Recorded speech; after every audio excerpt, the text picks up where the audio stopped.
tuungane. Wakenya tupendane, tupendane. Wakenya power, power. Wakenya viva, viva. Najua mishemishe zinatulemea, lakini tujicheki tusijepotea. Kenya is bigger than all of us. Masha inasonga bila reverse. Hivi kwa nini kila siku kupigana? Kenya kuchenga kubomoa ni vijana. Tutumishi amani hata tukiandamana. Sio risasi na mawe kurushiana. Maisha yanatuhitaji sisi. Familia zinatuhitaji sisi. Wakenya tuungane, tuungane. Wakenya tupendane, tupendane. Wakenya power, power. Wakenya viva, viva.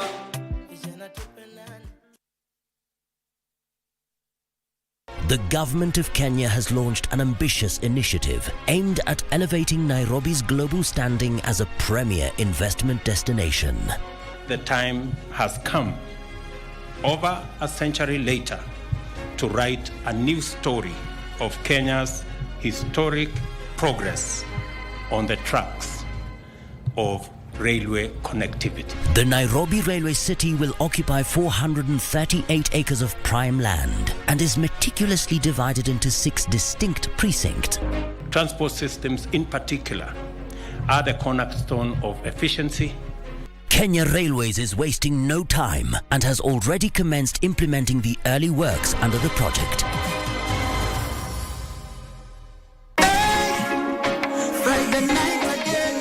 Greetings in the name of the Most High Jah Rastafari. My good name is Marley Moses, the positive warrior, alongside... Yes, sir, DJ D-Rage, the baddest. Each and every Wednesday from 10 p.m. on KBC Channel 1 TV. Tunakuletea the biggest reggae party in 254 in a yard extra. Extra niceness of reggae music. Extra dose of entertainment. When the thing is nice, we have to do it twice.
Good evening and welcome to Prime Edition. Tonight we have gory details from Kisii County because of a man who killed his wife, and what he does later is quite gruesome. That's right, including government's resolve to ensure that no region is left behind, with DP Kindiki affirming the government's commitment to ensure that the marginalized coastal region and other underdeveloped parts of the country are fully developed. That and plenty more is shaping the news tonight. Here are tonight's highlights.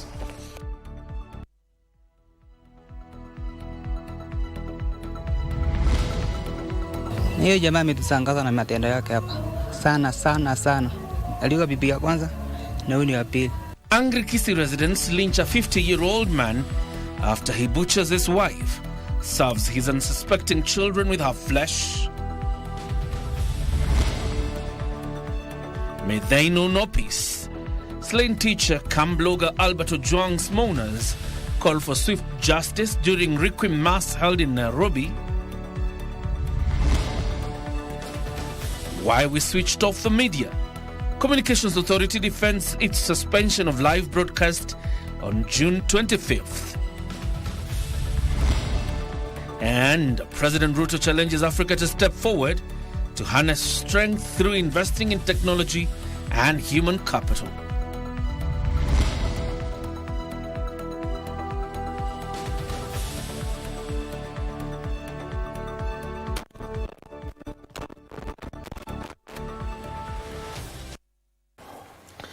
Well, Lenso Dingo is a sign language interpreter. My name is John Jacob Kioria. And I'm Doreen Arange. Now, the residents of Sugubu village in Nyamache sub-county in Kisii County were left startled after a man, of course aged 50 years, allegedly killed his wife and fed her flesh to the family before he was lynched by angry residents. Suspicious residents ransacked his home and stumbled on the body parts after he was seen with his 2 children without their mother for a couple of days. Residents of Sugubu village in Nyacheki ward, Nyamache sub-county of Kisii County are a shocked and furious lot. They have witnessed an unbelievable incident where a man believed to be over 50 years of age not only killed his wife but fed her flesh to the family. Hiyo jamaa ametusangaza na matendo yake hapa. Sana sana sana. Aliua bibi ya kwanza na huyu ni wa pili. Sasa huyo jamaa ametusina na hapa kabisa. Naambia watoto, mama yenu anaenda kwa atarudi. The residents say they became suspicious of Stephen Onserio when they saw him in the company of his 2 children without their mother for a couple of days. They arrested him after he was unable to explain the whereabouts of his wife. Immediately the community were very angry and they started mob justicing him and they beat him until he died. In the process they found the body. Kakucha ngapata watoto hapa kwa njia. Ngaona ni machozi ngabachukua. The resident stormed his home and found a skull and a decomposed limb. Nyamache Sub-County Police Commander Kipkemoi Kipkulei says the matter is being investigated by the Directorate of Criminal Investigations as the remaining body parts were moved to Kisii Teaching and Referral Hospital mortuary. I'm just calling upon the members of the public that in case they know, because actually they are the one who are living with these people in the villages there. In case they see people who are maybe suspicious, it is good they alert the police or the government officers. Tilio Marco for Prime Edition. And away from that, Alberto Ojwang's family has called for swift justice for their son, who was reported dead while in police custody early last month. During his requiem mass at the Ridgeway Baptist Church, Kiambu Road, the mourners also eulogized Ojwang as a law-abiding and hard-working person, calling for an end to extrajudicial killings. The late Alberto Ojwang will be buried at his home in Homa Bay on Friday. Yes, give us a minor with that report.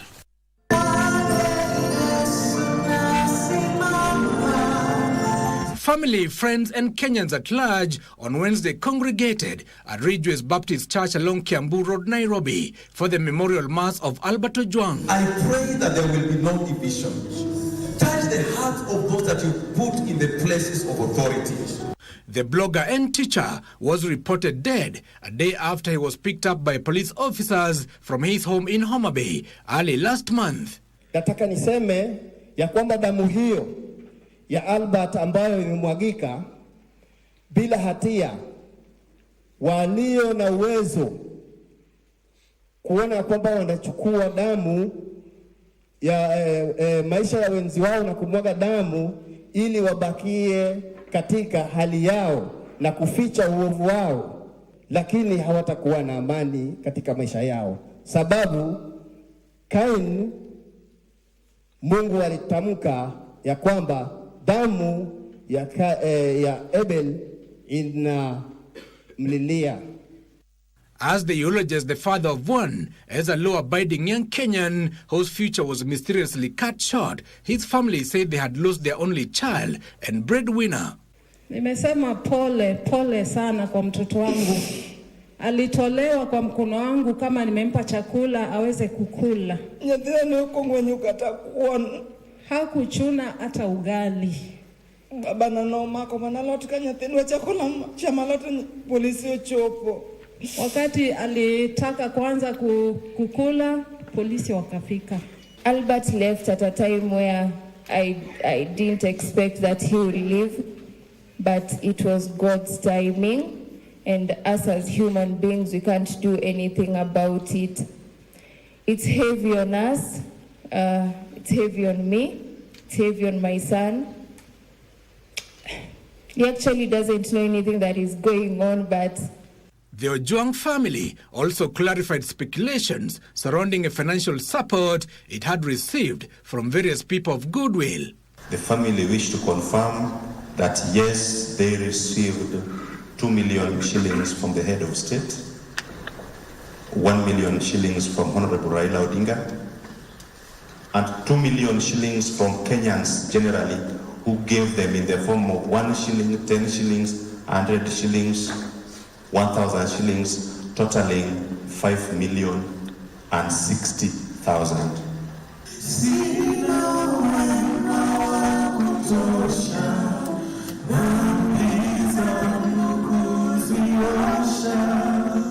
Alberto Ojwang's remains will be transported to his home in Homa Bay tomorrow, ahead of his burial on Friday.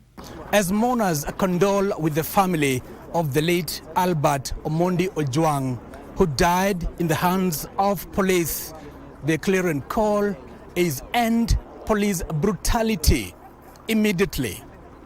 Give us Minor, Prime Edition, Nairobi. And now the Communications Authority of Kenya, CA, says the directive to suspend live broadcasts for media houses on June 25th during the protests was not an absolute ban on media coverage. Judge Chachomwete was informed by the Director General David Mugonyi that it was compelled to act after routine monitoring revealed the live coverage had escalated tensions in the country. The Kenya Editors Guild and the Kenya Union of Journalists had rushed to court, citing that the attempted blackout set a dangerous precedent that warrants judicial scrutiny. The judge has directed all parties to consolidate their petitions in the matter ahead of further directions in October this year. In court documents, the Communication Authority of Kenya has given out reasons why it barred television and radio stations from airing broadcasts of the anti-government demonstration held on June 25th. According to the CA Director General David Mugonyi, the broadcasters had failed to activate the required delay mechanism, resulting in the unfiltered airing of the graphic and inflammatory content. CA pointed out on incidents of violence that erupted, including looting in Nairobi, Thika, Nakuru, and the burning of Kikuyu law courts and Kikuyu police stations as evidence that live broadcasts were escalating unrest. The court was also told that the measures taken are not only a local requirement, but a recognized international best practice designed to minimize harm in live broadcasts. The matter is set to return on 27th October with Justice Chachamwita urging all the petitioners to consolidate their cases since they raise similar issues. The affected media houses have since resumed broadcasting following interim orders that were issued by the judge on June 25th. Ruth Wamboi for Prime Edition.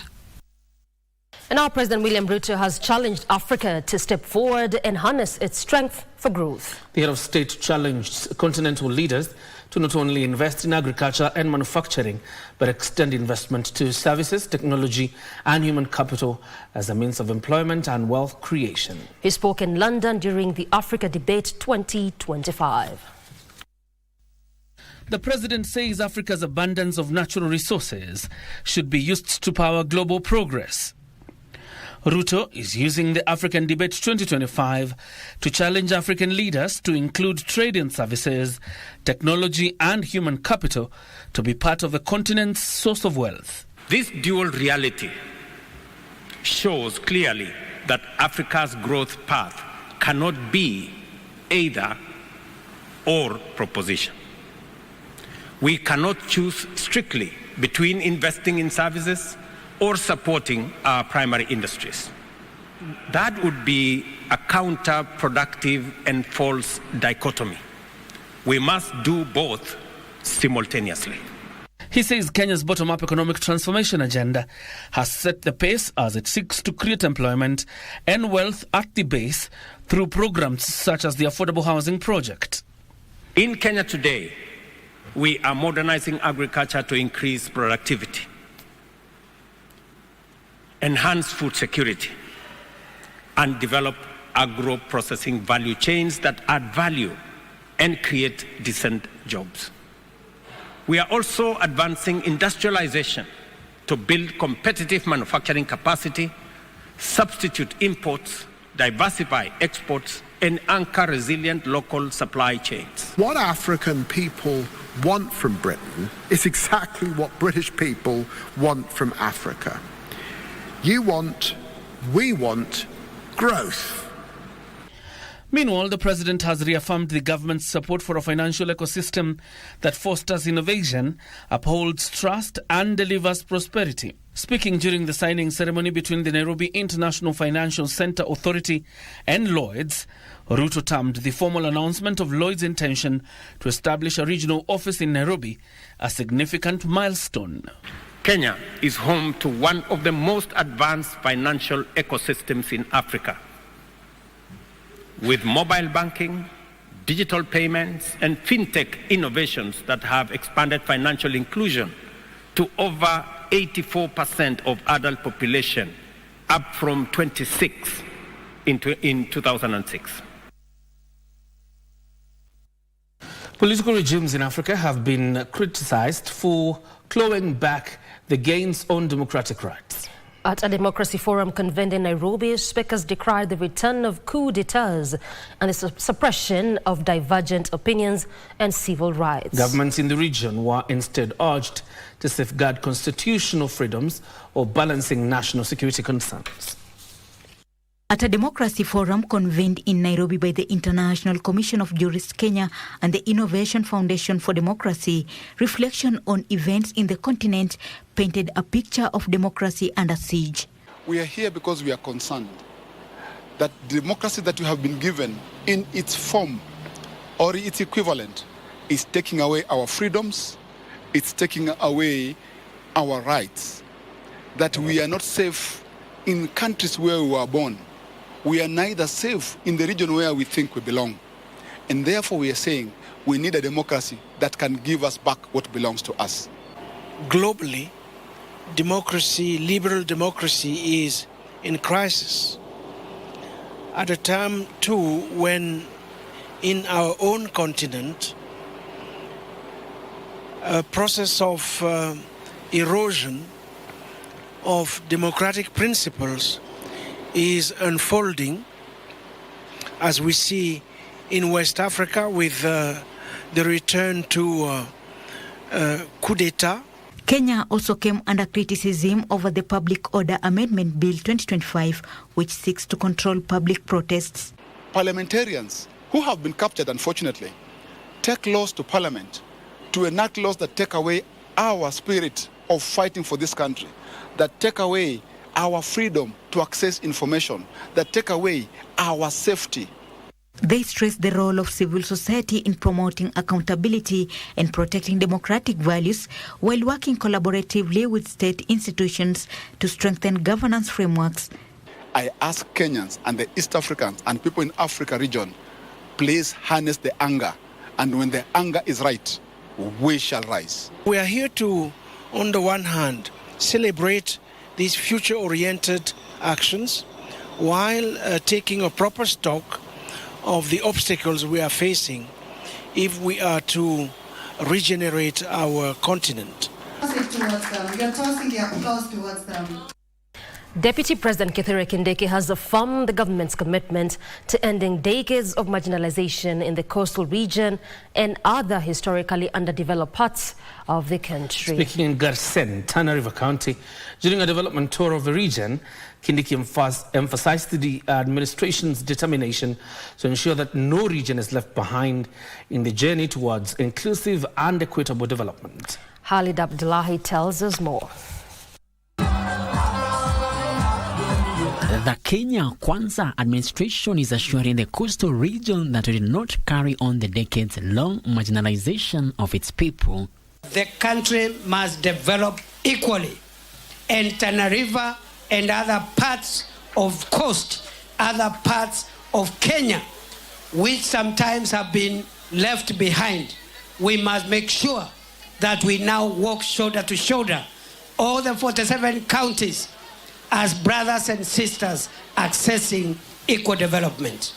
Speaking in Garsen, the deputy president enumerated ongoing development programs in Tana River County that directly target the population in Garsen, Hola, Bangale and Mandogo towns. Tuko na program nyingi za kusaidia wananchi, wanabiashara, kwa sababu wakati wa campaign tulisema ya kwamba hakuna kazi duni na hakuna kazi kidogo.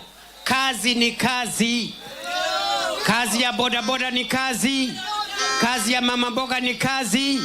Kazi ya uvuvi ni kazi.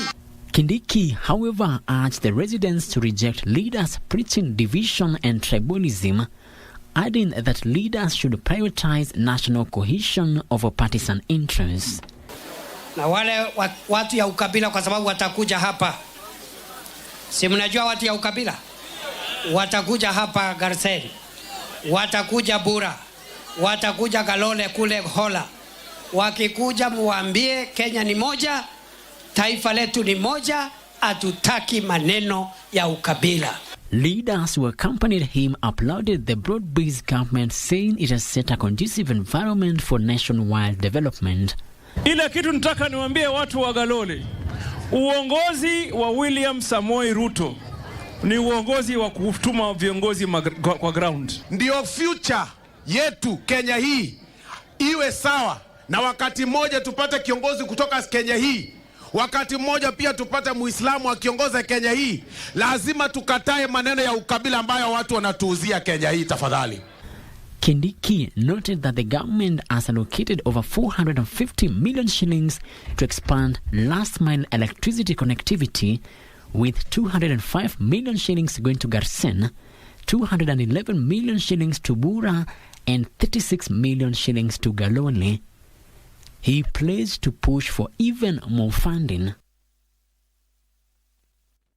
And that story by Khalid Abdullahi, voiced by Frederick Mook, is what takes us on our first break. We'll circle back with plenty more, including business and sports.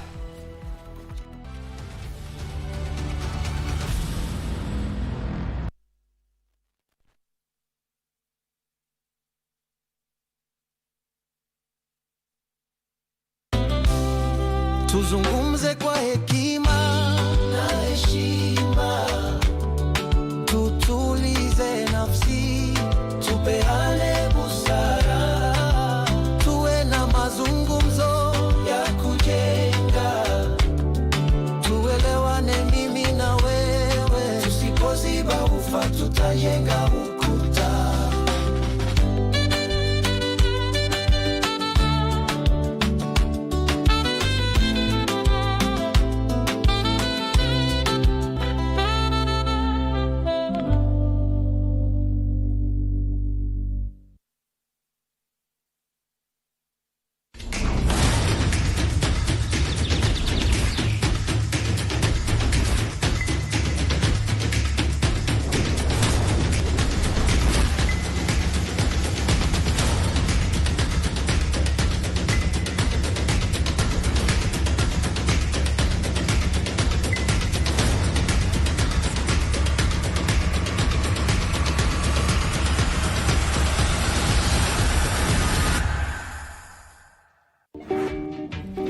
How comes round hii mnakubali kupatia mtu pesa, stranger from nowhere? You're not a stranger, wewe ni kiatika wetu. Very good. Na kiateka yuko na right ya kuitisha pesa ya nyumba?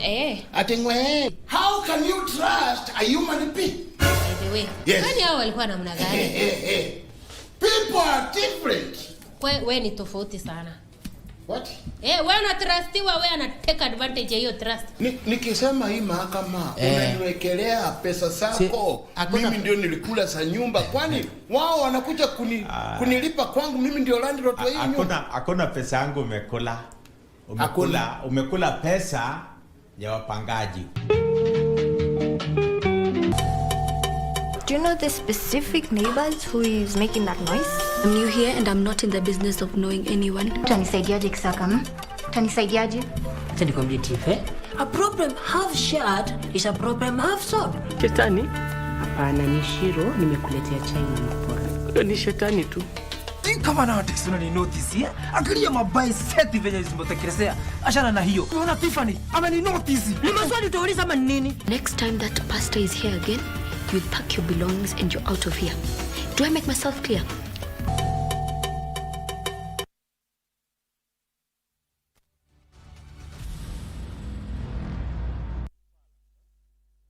Now welcome back. You're watching the Prime Edition, and the high-stakes trial over the controversial Uasin Gishu Overseas Education Program resumed at the Nakuru Law Courts on Thursday with embattled Senator Jackson Mandago and 2 former county officials back in the dock. The trio faces charges linked to the alleged mismanagement of over 1.1 billion shillings in public funds. One parent testifying in court today shared a heartbreaking account of broken promises, lost opportunities, and partial refunds. Ben Chumba tells us more. At the heart of today's court proceedings, a father's painful testimony. Excuse me, it is too much. Activism. Am I an activist when I'm requesting for my money?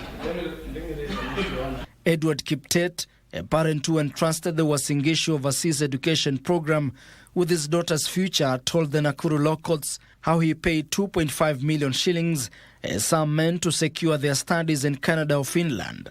However, those dreams never materialized. In total, the money, the whole money, a balance of 1,915,200 remained. So I'm now still following this money.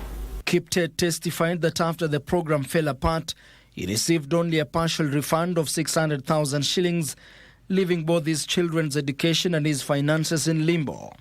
You've been leading other parents, agitating and complaining about this issue.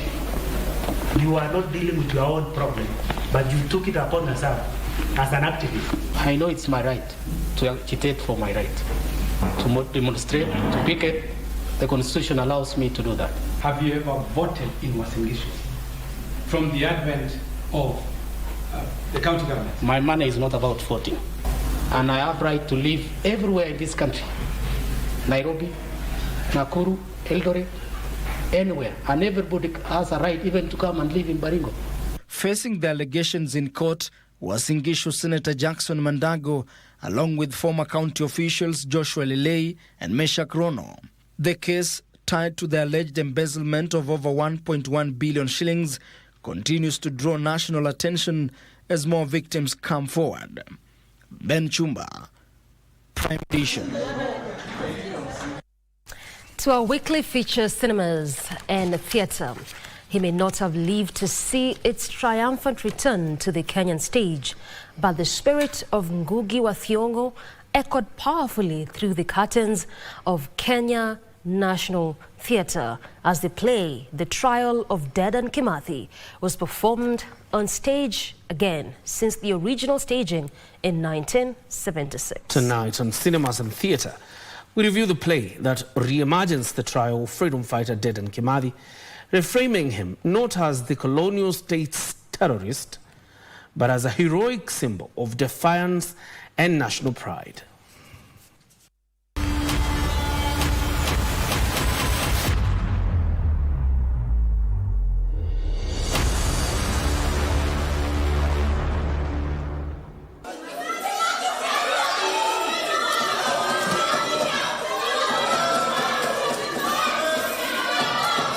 The powerful historical drama, The Trial of Dedan Kimathi, by what right dare you, a colonial judge, sitting judgment over me?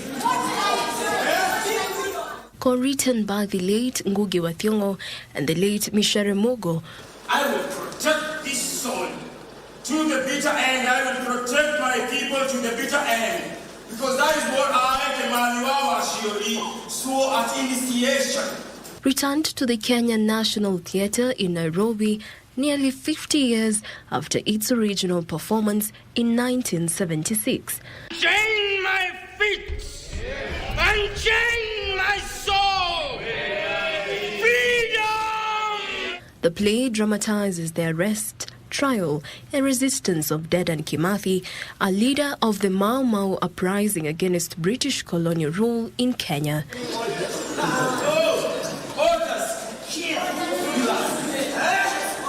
The play is set during the 1950s and presents Kimathi not as a criminal but as a heroic symbol of African resistance and liberation.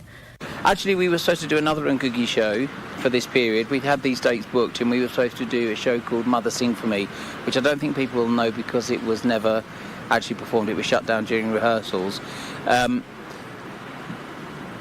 We were supposed to do it now, but it needed quite a lot of work to be done because there's a musical, so there are all the orchestrations, there are the arrangements, there finding out how these songs actually went, because they don't exist in any form. We have to find people who can kind of sing them to us. It's not like there's an album out there of all the songs from Mother Sing For Me. So I just felt that we maybe didn't have enough time to do that show justice. So I just called Ngugi in January and said, look, we're continuing with Mother Sing For Me, but let's push that back a few months. And then because we had these dates, I just thought it'd be great to do the trial of Dedan Kimathi because it's not been done for a long time.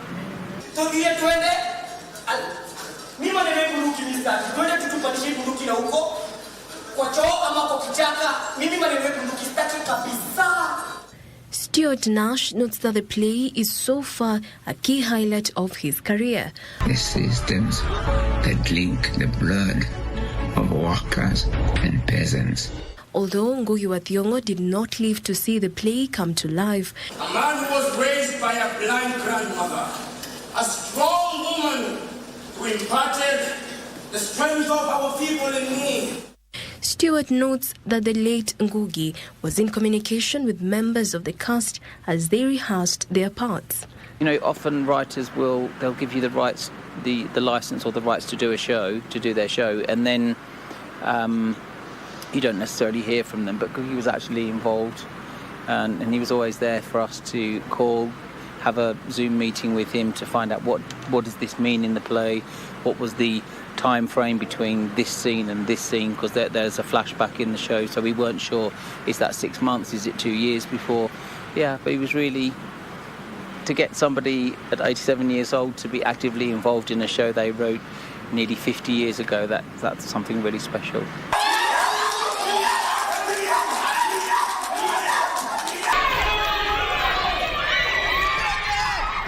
I've noticed that there's really an appetite for theatre and audiences are really growing. Even on this show that we're just doing, Trial of Dedan Kimathi, people are eager to see the shows anyway, but this one I've noticed that people are buying tickets earlier, because they don't want to miss out. Because when we did Gay Cadetta and Sarafina, it was sold out and people were disappointed, so it's really nice to see that there's that enthusiasm and appetite for theatre. But refusing to be shaken, fighting and working for a new dawn.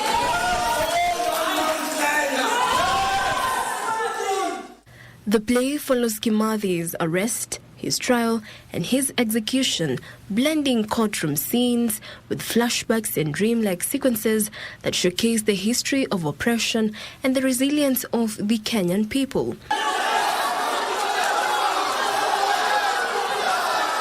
Ultimately, the play calls for unity, courage and defiance in the face of oppression, celebrating Kimathi as a martyr and inspiring figure in Kenya's struggle for freedom.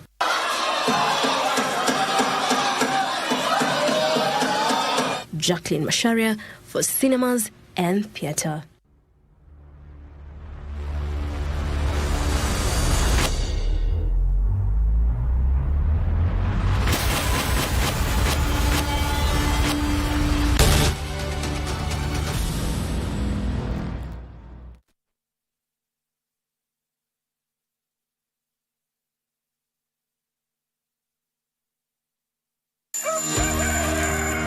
Good morning. Good morning. Good morning, Kenya. Wake up with Good Morning Kenya, the morning show that's got it all. We dive deep into issues shaping our country. Youth are a voice of a nation. What is the next step for the young people? Unpacking political landscape from Monday to Wednesday. We discuss family matters. It is very important to guard your relationship. And for your health. Someone doesn't wake up and they become an addict. It's in stages. We've got you covered each and every Tuesday at 9 a.m. Every Wednesday, it's all about The Viewpoint. A day in politics is like 1,000 years. Unpacking the biggest stories of the week, getting you insights and getting you ready for your day. And the package is not yet done. I get to fix your Thursday with some entertainment. Entertainment Thursday, it is. Good Morning Kenya. We shape your day. Good Morning Kenya. Every weekday morning on KBC Channel 1.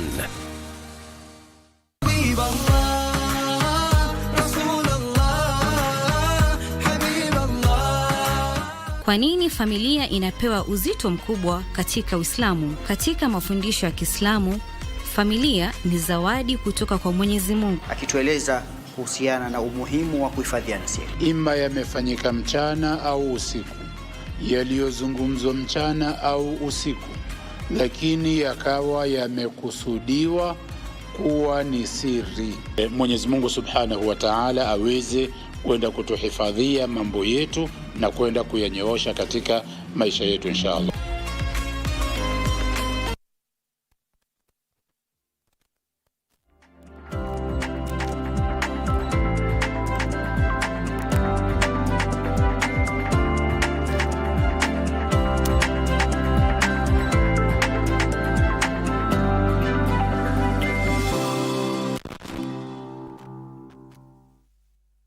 Thank you for staying with Prime Edition. We now change gears and look at matters business. Now, did you know that some of the fruit juices, soft drinks, skincare products, soaps, and even toothpaste you use could be fake? A new anti-counterfeit consumer survey 2025 shows that 8 out of 10 Kenyans have come across counterfeit products. Even more worrying, fake antibiotics and malaria drugs top the list, making up nearly 90% of counterfeit medicine, posing a serious threat to your health. Here is a detailed report. Counterfeit goods continue to flood the Kenyan market, affecting both consumers and genuine businesses. According to the Anti-Counterfeit Authority, 1 out of every 5 products sold in Kenya is fake, leading to a loss of over 800 billion shillings each year. The 2025 survey highlights that most affected sectors are medicine and agriculture. Antibiotics and malaria drugs are the most counterfeited at 89.28%. In agriculture, 89.16% of Kenyans say they have come across fake pesticides, insecticides, fertilizer, and animal feeds.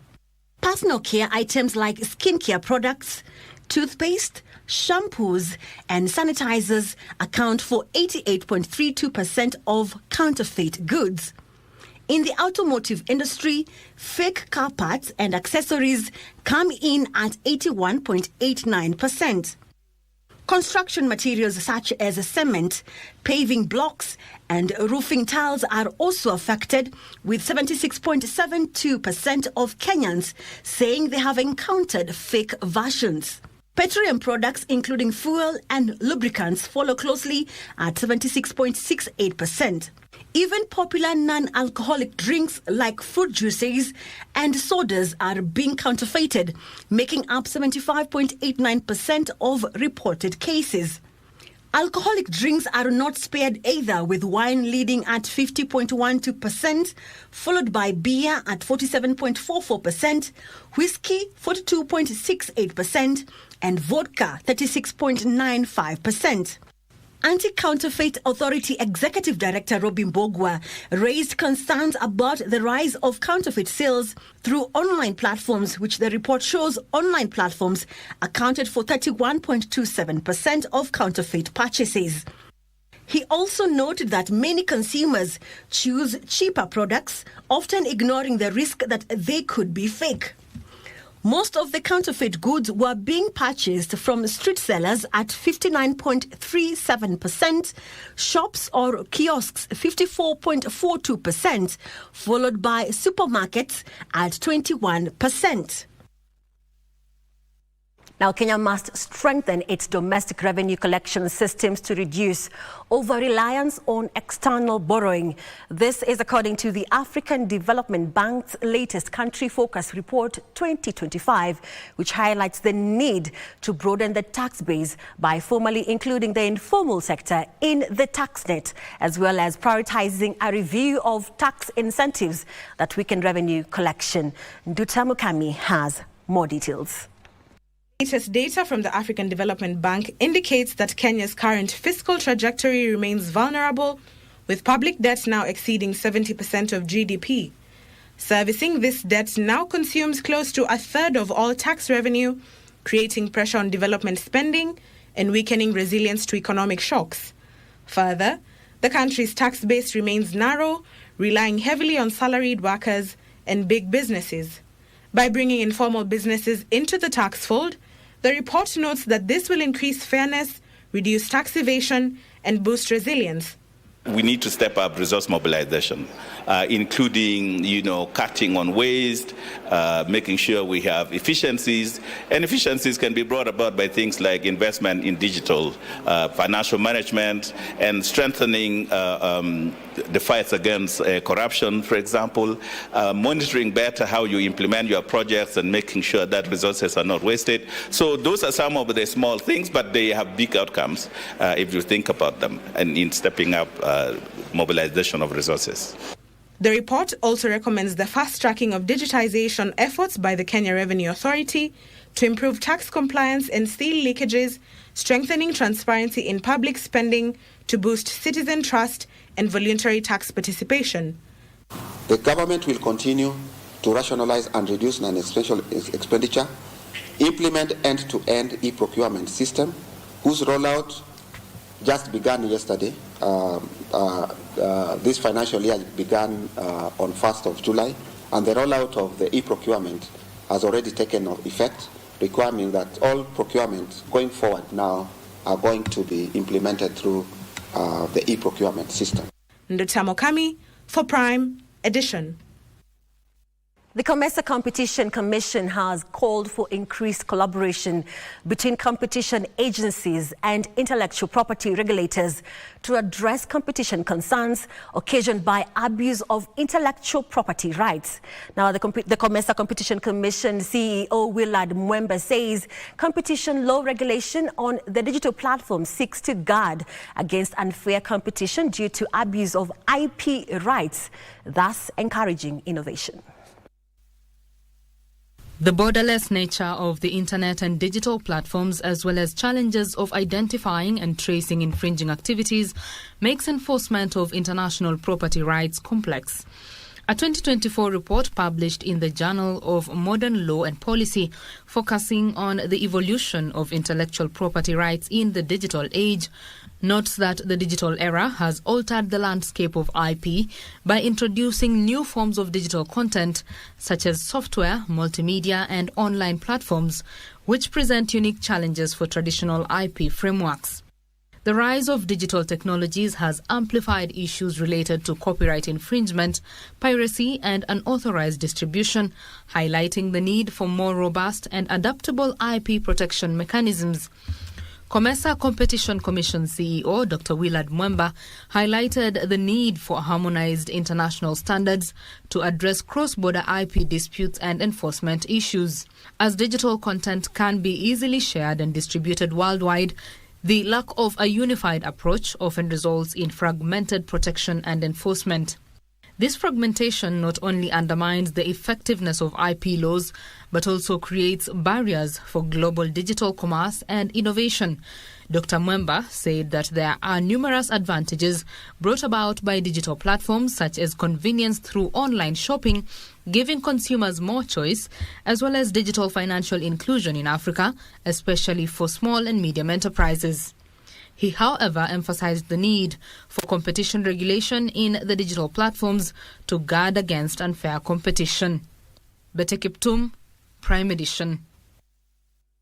Kenya has raised over 44.8 billion shillings through the country's fast infrastructure asset-backed security to fund the construction of the Talanta Stadium. Disclosures from the issuer, Lindsay Finco 003 Trust, shows that the issuance registered 100.19% subscription, attracting bids worth 44.88 billion shillings above the 44.79 billion shillings required. In January this year, the Capital Markets Authority approved the country's first asset-backed security bond, seeking to raise over 44 billion shillings in the Kenyan financial markets. The issue is a 15-year note maturing in 2040, where the minimum investment was pegged at 5 million shillings. The 15-year note has an annual interest rate of 15.04% per annum, well above the Treasury papers, which are offering a return of 14% for long-term debt instruments. The new bond will be listed on the Nairobi Securities Exchange under the fixed income market subsegment, where investors are expected to receive monthly benefits from the government-backed Sports, Arts and Social Development Fund. Situated along Ngong Road, Talanta Stadium is slated to be Kenya's first world-class sports arena, once completed in the first quarter of 2027, according to a brief by the Sports Kenya, who are the developer of the facility. Talanta Stadium is expected to host key matches during the Africa Cup of Nations football event in 2027. The government is calling for increased investment in local enterprises to boost domestic manufacturing. Industry Principal Secretary Dr. Juma Muhwana said Kenya aims to reduce its reliance on imports by enhancing local production. He urged investors to support MSMEs and youth-led innovations, noting that they are key drivers to industrial growth and job creation.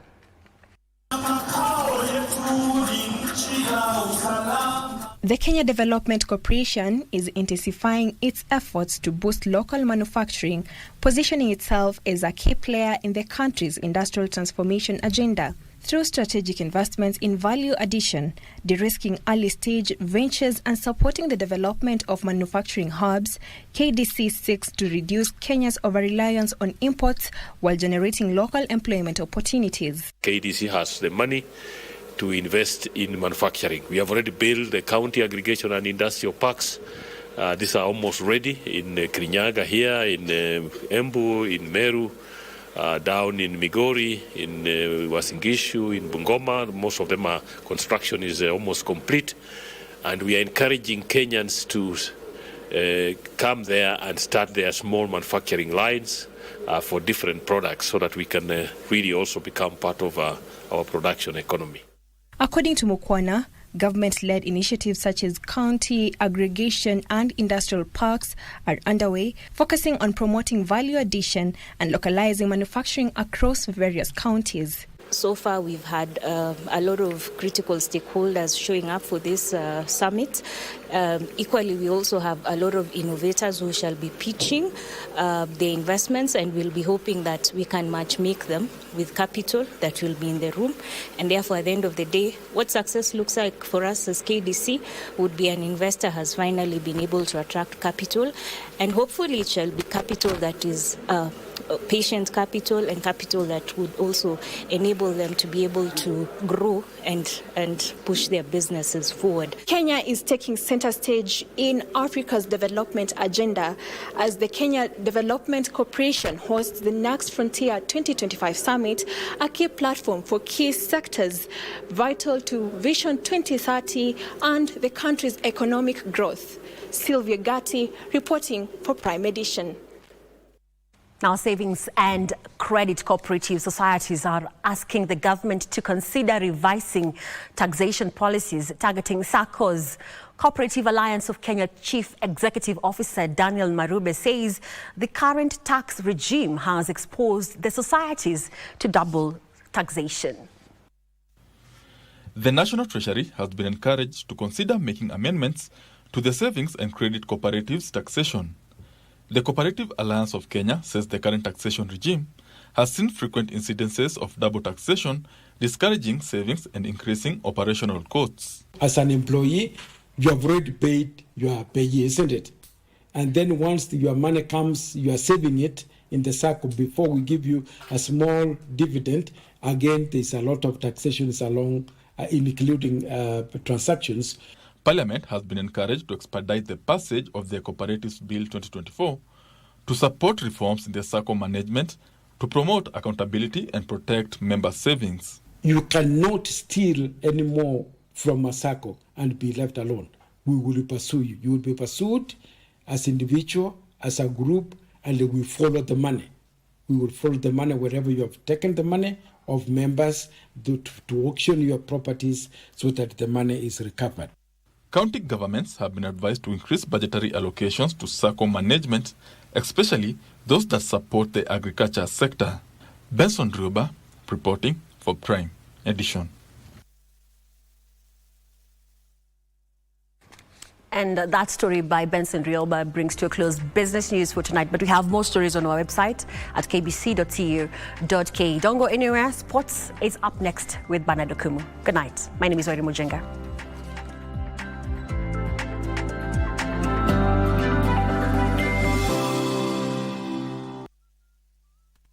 One, two, fresh. The men and women in boats, they are commanded to defend and protect the sovereignty and territorial integrity of the Republic of Kenya.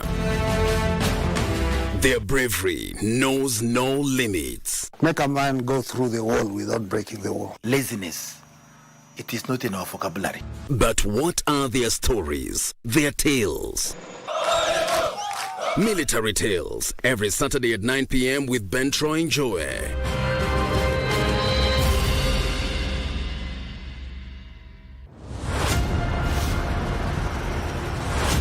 Women's Africa Cup of Nations, Morocco. Feel the pulse of a continent, where Africa's fiercest women warriors clash for glory in the Women's Africa Cup of Nations 2024. Africa's top teams, one crown. Morocco hosts once more, ready to etch new legends into history. Rising stars, one stage to shine. And it is the Cup of Queens. They have been waiting for this moment. Here's a chance for a second. South African lead by 2-0 in this final, and he'll never higher. This is more than football, it's African excellence. It's women's power. Don't miss WAFCON 2024, live from Morocco.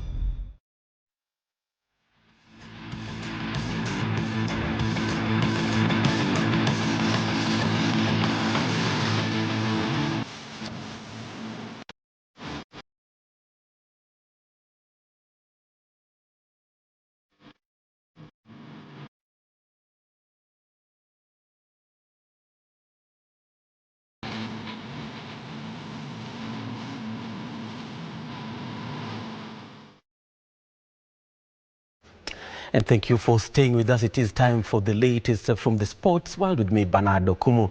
Now, Posta Rangers will play in the FKF Premier League next season after surviving the axe with a two-legged aggregate victory over National Super League side Naivas FC. Now, Posta, who won the first leg of the relegation promotion playoff 2-0 on Saturday, courtesy of Felix Mboya's second half brace, lost by a goal to nil today at St. Sebastian Park in Murang'a to advance on a 2-1 aggregate win. Now, Elsia Gor Mahia have parted ways with the entire technical bench after a trophyless season.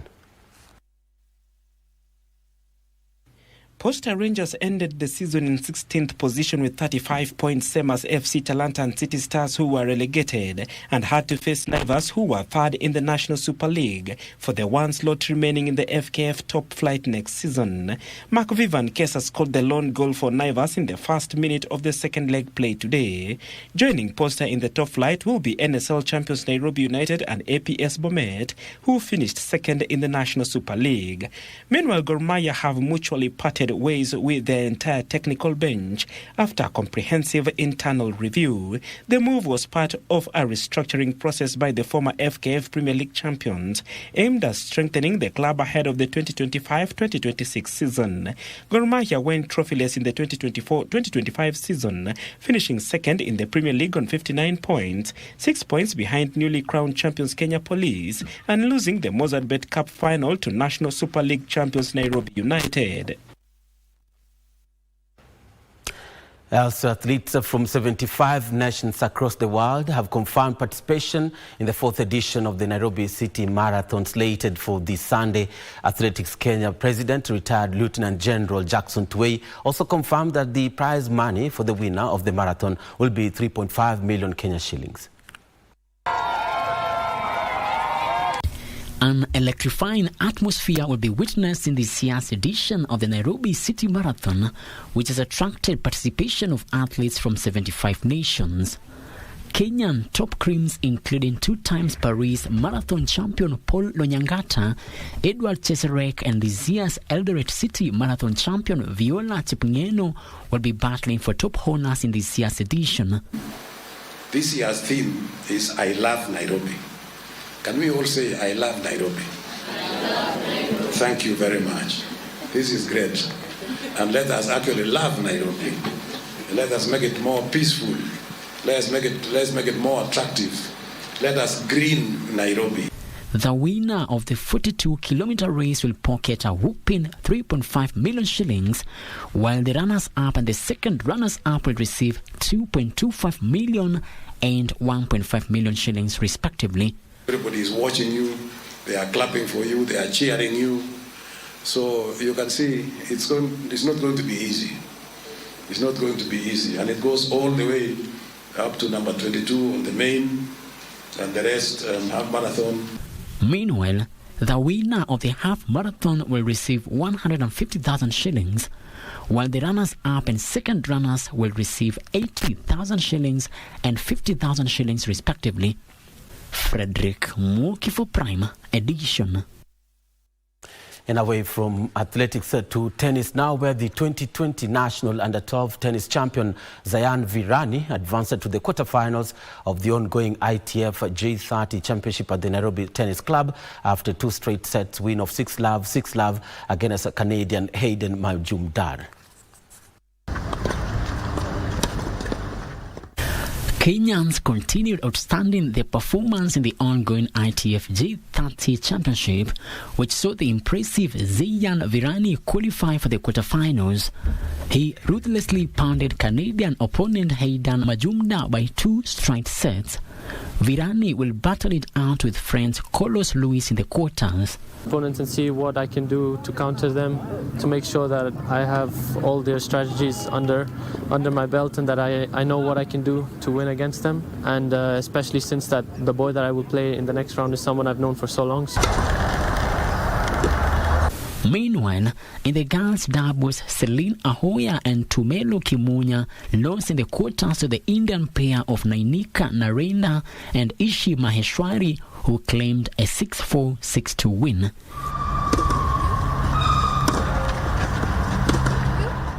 For playing the quarterfinals, I think it was a really good match. I played my best and I think I did better than I've done before. Performance today was a little bit hard, but we tried our best, but we didn't make it. But next time we can make it. The championship, which is being used to improve player rankings, will culminate this Saturday. Frederick Muki for Prime Edition. And Kenya is ready to host the 2025 Africa Para-Volley Championship this Friday at the Kasarani Indoor Arena, with more than 10 countries expected to participate. The top 2 teams will qualify for the 2025 World Para-Volley Championship, set to take place in October in the United States. And now the Kenyan teams will be going for the top honors after the women's team secured a silver medal behind Rwanda during the 2024 Africa Sitting Volleyball Championship held in Lagos, Nigeria. The women's team team is drawn in a 3-team affair alongside Rwanda and Nigeria. The men's competition features 2 groups with Kenya, Rwanda and Algeria slotted in Group A, while Egypt, Morocco, Nigeria and South Africa are drawn in Group B. Now the Kenya men's team will open their campaign against Algeria, while the women's team will begin their quest against Nigeria. Lucky this year because we are going to host this thing. All along we have been just going out other countries, but this time we are on our motherland and we are expecting wonderful game. Training imekuwa mzuri, tumekuwa tunakazana, makoches wameintroduce new system ambayo hatukuwa tunacheza nayo hapo awali, lakini sasa tunajaribu kupambana na hiyo system na naona kwamba imeingia, kwa hivyo tunatarajia mema.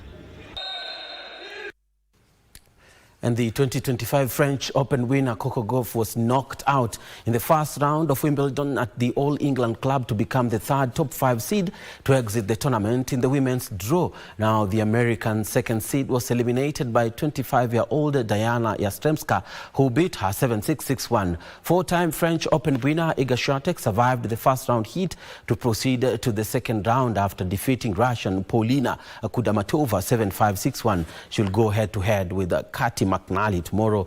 Now in the men's matches, 10-time Australian Open champion Novak Djokovic edged out Alexander Muller by 3 sets to 1 of 6-1, 6-7, 6-2 and 6-2 to set up a second round match against Britain's Dan Evans. Muller will face Dan Evans tomorrow. Now 3rd seed Alexander Zverev was forced to exit the tournament when he was knocked out by Frenchman Arthur Rinderknecht. The 2025 Wimbledon has already claimed the 4 top 10 ranked men players. That's an unbelievable line ball.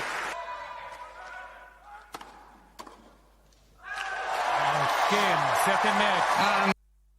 And finally, Spanish giants Real Madrid edged Juventus by 1-0 on Tuesday to book their FIFA Club World Cup quarter-final date against Borussia Dortmund, who narrowly beat Mexican side Monterrey by 2-1.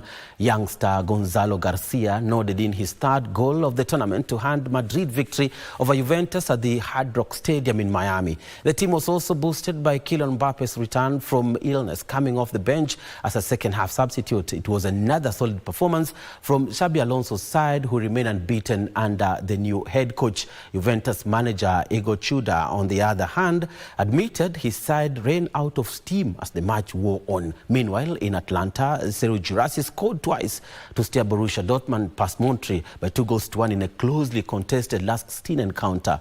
The FIFA Club World Cup quarterfinals will kick off this Friday. To the penalty area, Arda Güler with the strike. Dortmund the control. Adeyemi here, Kisii! It's taken barely 13 minutes for the go-ahead goal for Dortmund. Now on his bike is Adeyemi with Rodriguez. Adeyemi still here, Kisii again! He and they have double their money in Atlanta.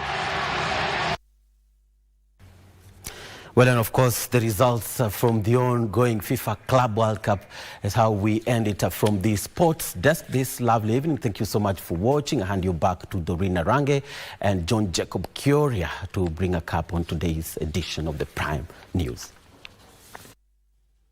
Dokumu, indeed it is going to be a very interesting FIFA Club World Cup quarterfinals, and having some of the biggest teams, of course, playing in that tournament. But of course, there's so many other complaints coming from the tournament of people who say it's tiring, it's boring, owing to the amount of time it's taking before. For example, if you have bad weather, how long it's taking. Okumu, I mean, that's crazy. How can a game be off for almost 2 hours? And you know what, Kioria, maybe this is not really a new tournament, but maybe it's just been peaking this particular season when it's been expanded to that 2 teams. So a lot of the heat has been generated, but also the players are playing under very difficult conditions in USA. It's like a dress rehearsal for the 2026 next year's World Cup. But remember yesterday's game between Real Madrid and Juventus, 10 players asked Juventus head coach to substitute them. It's like saying, yo, nimechoka, I want just to be out. Those are 10 players. And during when Borussia Dortmund was playing Mamelodi Sundowns in the group stages, a good number of Borussia Dortmund players remained in the dressing room to watch the match, to follow the match, instead of being on the bench in the stadium. So you can just imagine how the heat has been taking the toll on the players in this particular tournament. Valid concerns, right? Absolutely, very valid concerns. We'll be here watching on the sidelines. Yeah, don't worry. Yeah. When Gormai is playing Otali. Oh, please. NFC Leopards. I'll be watching that one. All right, time for us to put a cap on Prime Edition. Thank you very much for joining us tonight. My name is John Jacob Kioria. And I'm Doreen. Arange Lenso Dingo has been our sign language interpreter. Good night.